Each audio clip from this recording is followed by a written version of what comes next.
देश में अच्छे कॉलेजेस की कमी है, अच्छे कॉलेजों में सीटों की कमी है और उन्हीं सीटों के लिए जो एग्जाम कंडक्ट कराई जा रही है, यदि वही सही ढंग से नहीं कराई जाए तो क्या उम्मीद रह जाएगी देश के भविष्य के लिए। 2026 में लगभग 22 lakh aspirant NEET UG exam परीक्षा दिए, जो 3 मई को संपन्न करा दी गई।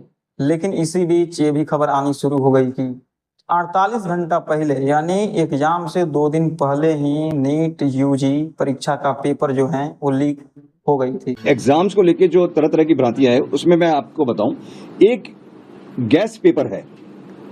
गैस पेपर में करीब 410 क्वेश्चंस हैं। उन 410 क्वेश्चंस में से तकरीबन 120 क्वेश्चन केमिस्ट्री में आए हुए बताए जाते हैं।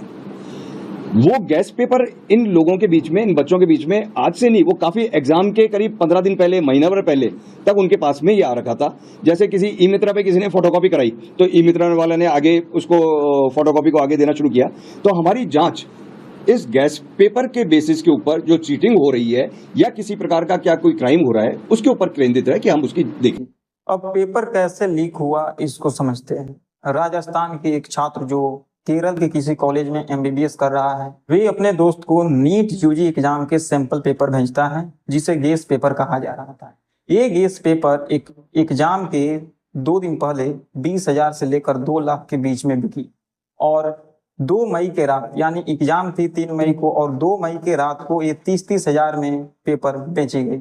यानी इस तरीके से ये सैंपल पेपर सर्कुलेट हुआ। इस सैंपल पेपर में टोटल 140 क्वेश्चन थे, यानी नीट यूजी एग्जाम में टोटल 180 क्वेश्चन पूछे जाते हैं, लेकिन 140 क्वेश्चन सीधे सीधे तौर पे इस सैंपल पेपर में था। यानी 600 नंबर का क्वेश्चन पेपर पहले ही लीक हो जाता है।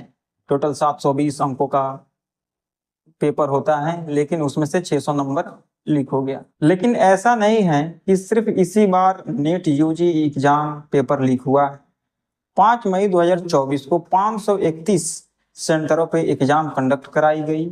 जून 4 को रिजल्ट आती है तो देखा गया कि 67 ऐसे स्टूडेंट थे जिनके पूरे में पूरे नंबर आए और 6 ऐसे स्टूडेंट भी थे जो एक ही सेंटर से टॉप किए थे। इसके बाद नेता आए, छात्र और शिक्षक सड़कों पे आए, प्रोटेस्ट किए, कोर्ट में गए, सुप्रीम कोर्ट में गए और उसके बाद एक प्रॉब्लम सॉल्व कर ली गई। लेकिन 2026 के NEET UG exam paper leak माना जाएगा या नहीं माना जाएगा, ये एनटीए डिसाइड करेगी, क्योंकि एसओजी इस पूरी प्रक्रिया में अभी तक जांच कर रही है और हम इसे अभी पेपर लीक नहीं कह सकते हैं, लेकिन इसे कथित पेपर लीक कहा जा सकता है।